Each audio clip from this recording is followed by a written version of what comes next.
Tomen asiento, por favor. En esta tarde vamos a abrir la palabra del Señor en el Salmo 119. Desde el versículo 97 al versículo 104.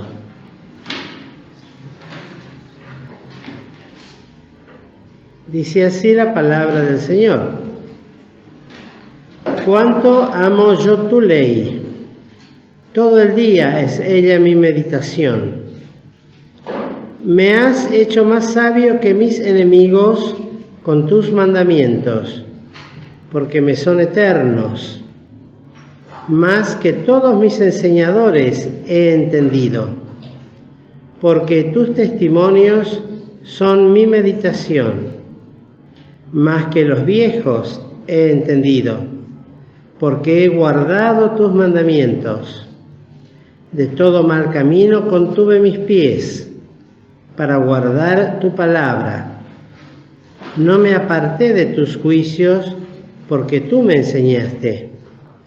Cuán dulces son a mi paladar tus palabras, más que la miel a mi boca.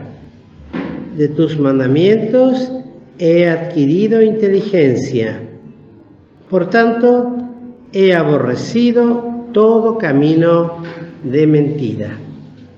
Para esta tarde escogí la porción de este Salmo 119. Todo este Salmo se refiere de distintas maneras al valor de la palabra de Dios, y esta porción nos ha de servir como introducción a los distintos pensamientos que hemos de tener ahora, pues lo que estamos considerando en estas lecciones son muy importantes, por cierto, porque estamos viendo los orígenes de todo lo que hace a el embate del enemigo hacia la palabra de Dios a través de todos los tiempos, de todos los siglos. Entiendo que tal vez para alguno pueda parecer un poco aburrido, tal vez el mencionar sobre siglos pasados, las cosas que sucedieron, pero para todo entendido y para todo hermano y aún creyente fiel, es sabio y es correcto el poder entender estas cosas para poder discernir las cosas que hoy están aconteciendo en el mundo que nos rodea, pues casi todas estas cosas siguen estando vigentes, en mayor o en menor grado. En algunas veces se aparece realmente de manera violenta, directa, brutal, y en otras solapadamente. Pero están. El enemigo no ha cejado en su empeño a través de los siglos de presentar esta contienda y este odio total hacia la palabra de Dios, porque esa es la realidad. Si hay algo que el diablo odia, no solamente todas las obras de Dios, es su palabra, pues es la palabra que permanece y vive para siempre.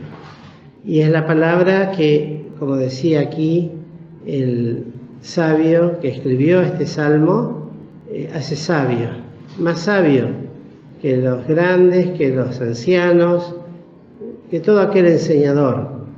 La palabra de Dios es realmente riquísima, es eterna, es sabia y permanece.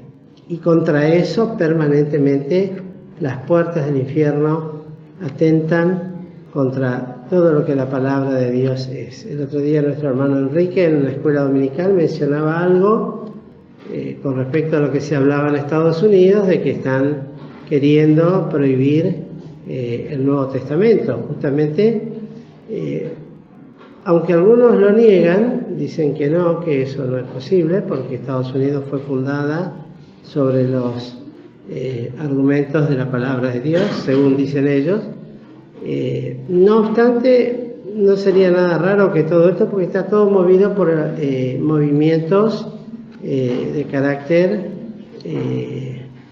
diabólicos, entiéndase movimientos LGBT, X, no sé cuánto, y realmente la gran contradicción o el gran muro con el que se encuentran siempre es con que la palabra de Dios dice así. Y es lo que a nosotros todavía nos sostiene.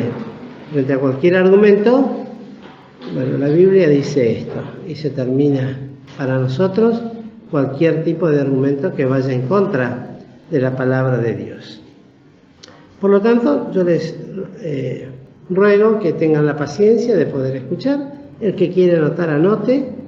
El que quiere, después vamos a ordenar esto con el hermano Alfredo para poder levantarlo, tal vez más que con títulos, con números, para que se sepa, para que se siga un orden, porque es más fácil por número. Estamos hablando de qué es el modernismo, así decía Marco el otro día, subirlo por número. Entonces el que quiera escuchar y seguir las distintas, pequeñas reuniones que tenemos, lo pueda seguir haciendo. Entre los hombres y nombres que habíamos dado la semana pasada, nos quedó para considerar el último de un tal Apeles, de los cuales surgieron los apelianos. Contrario a mi costumbre, en este caso y como en todos los casos, me atengo a leer lo que escribí para no confundir los pensamientos y seguir el orden. Pero en la manera de lo posible tratemos de tomarlo como una predicación también esto de la palabra de Dios. A los seguidores de Apeles se los define como apelianos. Existieron, y Apeles particularmente, alrededor del siglo III de nuestra era cristiana. Fue muy famoso un pintor,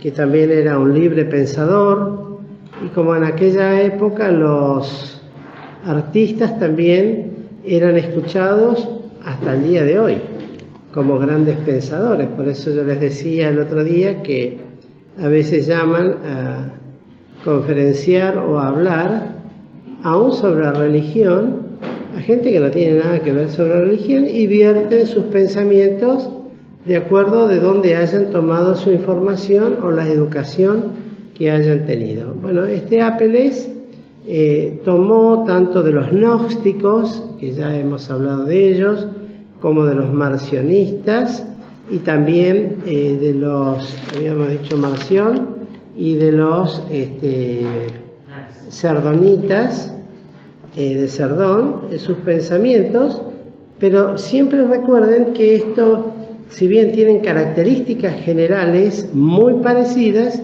van en aumento, pues van siendo cada vez más conocidos y van teniendo más trascendencia entre la gente de su tiempo y de los siglos.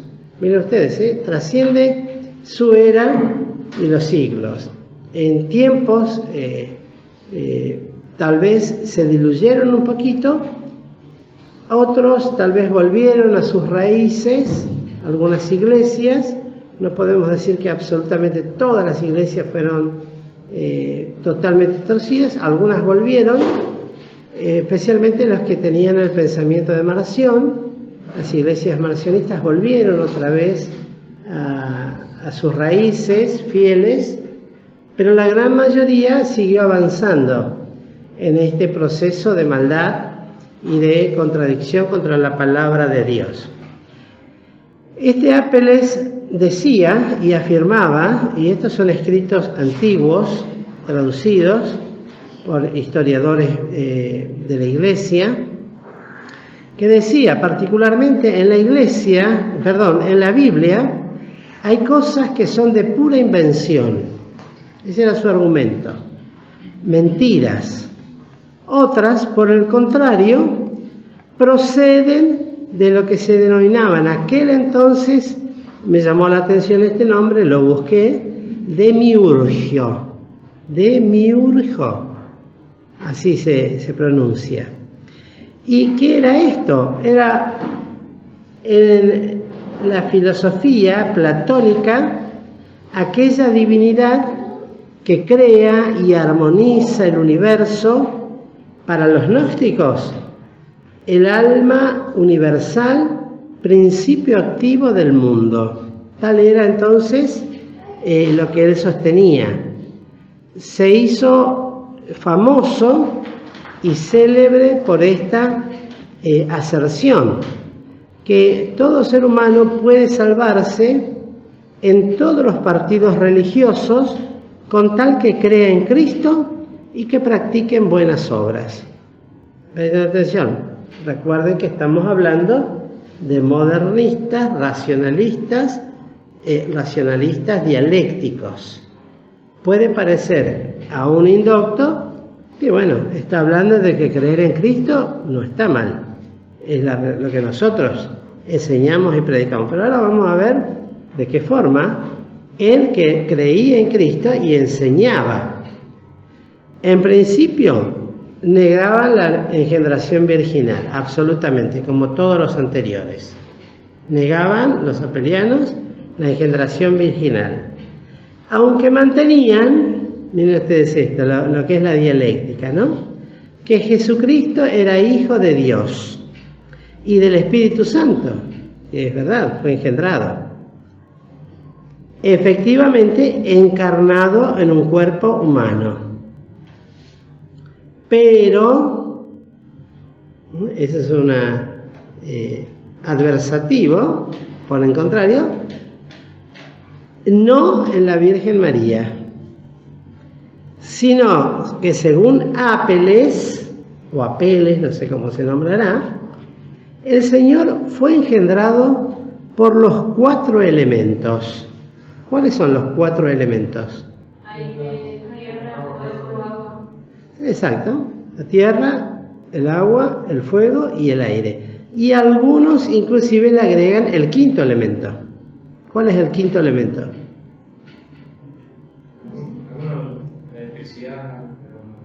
El vacío.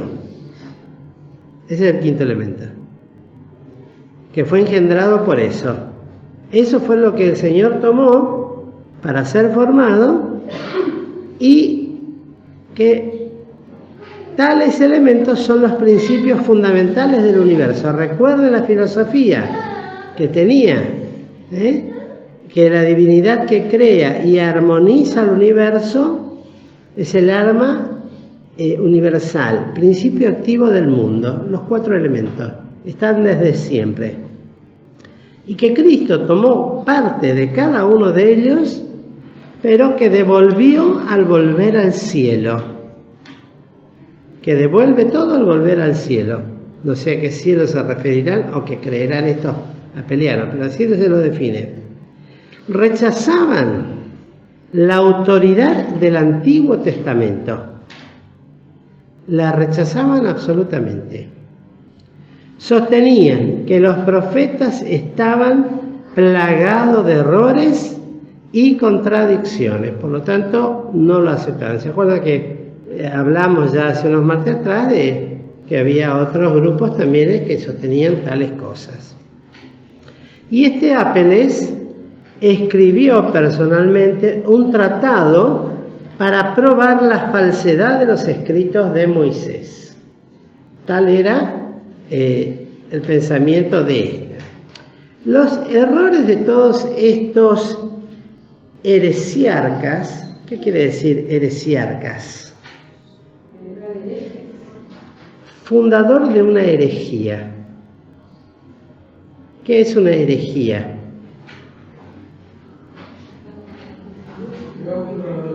¿Cómo? Saca la doctrina verdadera y establece una propia, ¿no? Entonces, fíjense todo esto como atenta contra aquello que él decía: lo importante es creer en Cristo y hacer buenas obras. El indocto va a decir, sí, es cristiano, y no era un verdadero hereje, por todas las demás cosas que le agregaban. Todos estos pensamientos de todos estos heresiarcas continuaron por distintos canales, por distintas vías, por distintas formas, tímidamente o nítidamente hasta el siglo V de nuestra era cristiana. Y luego se fue diluyendo hasta nuestros propios días, como llevamos visto que todavía surge gente que piensa de esta manera, porque como son libres pensadores, hurgan en los escritos antiguos porque, según ellos, entienden que allí está la sabiduría. Y en eso se nutren y lo vuelcan a los pensamientos antiguos. Y ustedes van a encontrar que muchas veces, hablando con gente que pretende ser intelectual, vuelcan estos conocimientos y estas expresiones con total firmeza y seguridad. Negando, por supuesto, siempre, porque al decir que Cristo fue formado por los 4 elementos, yo les pediría que hagan el ejercicio de nombrar cuántas doctrinas están negando absolutamente con semejante herejía al decir esto. Y lo importante es que uno aprenda a discernir estas cosas, y volvemos a repetir textos ya sabidos y meditados en su momento para poder discernir y no creer a todo espíritu. No creer a todo espíritu, no creer a todo aquel que se siente y diga yo soy un hermano en Cristo. Bueno, está bien, pero vamos a ver en base a qué te puedo llamar hermano en Cristo. No es que tratemos mal a las personas, pero sencillamente a ver cuál es tu pensamiento. ¿Qué pensás sobre esto, sobre aquello, sobre Cristo, sobre todo, sobre su nacimiento, su engendración? ¿Qué pensás para vos que es el Espíritu Santo? ¿De dónde pensás que viene? ¿Qué forma tiene Dios? ¿De dónde viene? Etcétera, etcétera. Podríamos argumentar un montón de preguntas que nos van a dar la idea de cuál es el pensamiento de tal persona o de tal alguien que se dice ser hermano y que viene con que dice que él cree en Cristo, pero niega las Escrituras, niega el Antiguo Testamento, no quiere saber nada de los escritos, y para nosotros eso es un flagrante error. No se puede creer en Dios y no creer en las Escrituras.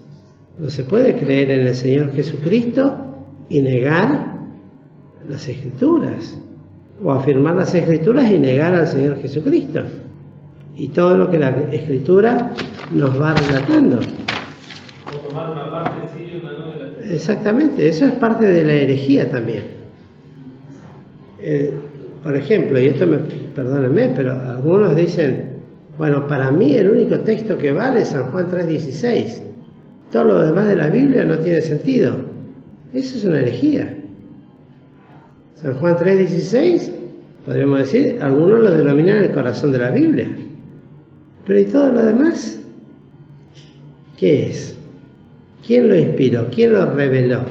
Porque estamos hablando de la Biblia, de la palabra de Dios, que es santa, inerrable, perfecta, sin defecto, divina, que infunde vida para todo aquel que humildemente la lee y la cree, y desde ya hay muchísimas almas, muchísimas, y hasta podríamos decir millones de almas, que se han convertido, y no justamente con San Juan 3:16. El Señor llama con cuerdas de amor, y lo que el Señor puede utilizar para una persona, para que llegue al conocimiento de la verdad, para otra puede ser un versículo más de la Biblia, no quitando la autoridad, pero para otro fue otro versículo, ¿no? Entonces, fíjense esto, lo importante. Ya para el siglo, y con esto no digo que vamos a terminar, pero vamos a seguir. Esto, lo que les decía de estos heresiarcas, duró hasta el siglo XVII más o menos, que va del año 1600 al 1700, para que eso para que alguno se ubique, a mí me cuesta. Por eso lo anoté y lo copié. El siglo XVII va desde 1601 al 1700. Y escribió un hermano en Cristo, un historiador llamado W.J. McGougling, no sé cómo se pronunciará en inglés, pero que era un historiador de la Iglesia Bautista americana. Desde sus principios, la Iglesia Bautista comienza ya por el año 1600. Entonces fue anotando y fue estudiando todos estos pensamientos de estas cosas. Y miren lo que él, y esto lo leo textualmente porque es importante ya en ese siglo, cómo todos estos pensamientos herejes fueron dañando a la humanidad, y van a ver si no hay cosas que hasta el día de hoy persisten. Dice: por la fatiga que experimentaba la humanidad a causa de las luchas teológicas y guerras religiosas, las gentes comenzaron a creer que la religión, y en especial la cristiana, era la causa de sus calamidades. Y comenzó a surgir en muchos hombres la idea racionalista con un vigor muy inusitado, fundada en que si se rechazaban las supersticiones y que cada uno viviera según los dictados de su razón, amanecería un mundo nuevo de paz y fraternidad universal. Esto ya se escribió allá por el año 1600, entre el año 1600 y 1700, empezaba a surgir este pensamiento. Ahora bien, entrado ya en el siglo siguiente, del 1700 al 1800, se van definiendo aún más las tendencias racionalistas modernas, entre las cuales el deísmo, y este es otro término interesante, porque algunos dicen yo soy deísta, hoy comentadores de radio, cuando lo llaman, no, yo soy deísta, y defienden el deísmo. ¿Pero qué es el deísmo? Es una falsa doctrina que aunque admite la existencia de Dios, esto lo digo por los jóvenes, porque algunos van a escuchar que le van a decir, no, yo soy deísta, yo creo en Dios nada más, o en una mente superior, creador de todas las cosas, que no puede ser que todo haya sido hecho así nomás. Hubo algo que lo creó. Ahora bien, aunque admite la existencia de Dios o de una mente superior, entiende y presenta como totalmente desligado de la creación y exento de interés para las criaturas.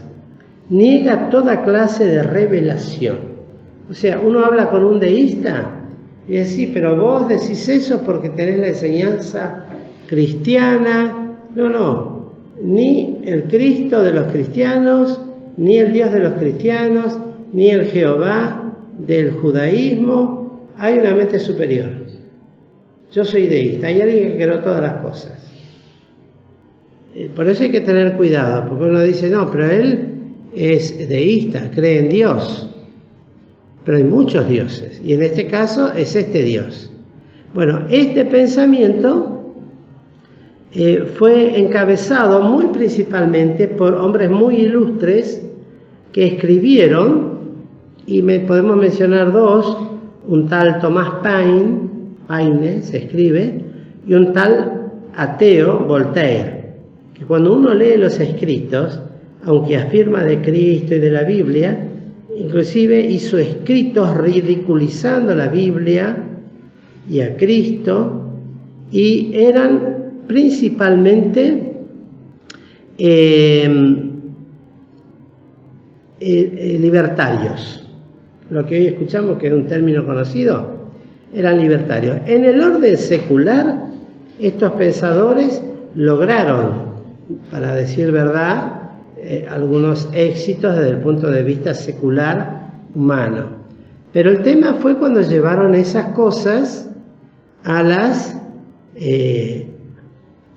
cuestionar la palabra de Dios. Y lamentablemente surgió un declarado libertinaje con respecto allá por estos años, en el 1700 y 1800, que fue el año en que vivieron hermanos fieles, donde el Evangelio en ese siglo se lo denomina normalmente como el siglo de oro, donde el Evangelio tuvo una expansión muy grande y hubo grandes hombres de Dios. Entre ellos, nada más podemos mencionar el hermano Spurgeon, que siempre decía la hermana Annie, que murió de tristeza frente al ataque racionalista contra todas las iglesias evangélicas. Un hombre fiel, que también era calvinista, creía en la predestinación, pero era un hombre fiel. Y hasta el día de hoy se lo lee, y a veces uno regala libros de él, porque tiene lecturas para los creyentes muy edificantes, aunque tiene ese error y algunos otros. Y esto produjo, miren estas dos frases que interesantes, ¿no? Quejas amargas, aunque no siempre, sin decir verdad, contra la Iglesia, porque era atacar a la Iglesia católica y a todas las iglesias. Eso en toda la gente en general, ¿no? Por lo que la Iglesia imponía sobre la gente. Y duras, aunque siempre infundadas, críticas a la Biblia. Porque todavía nos falta entrar en ese otro tema, todo lo que son las críticas. Y todo esto, y todo este embate del error, lo que dijo Apeles y sus seguidores, fue un embate muy fuerte que se pronunció principalmente del 1800 al 1900 y que surgió en esta época principalmente la edad de la crítica, así se lo define, la edad de la crítica. Ustedes recuerdan que yo les dije que existe y es correcto la crítica, y hay varios tipos de crítica que después, si Dios lo permite, lo vamos a ver, pero que esta crítica principalmente centró sus ataques contra la palabra de Dios, cuestionándolo bajo todo punto de vista, y llegando a nuestros días, donde el racionalismo, y lo podemos atar a todas aquellas cosas que hemos venido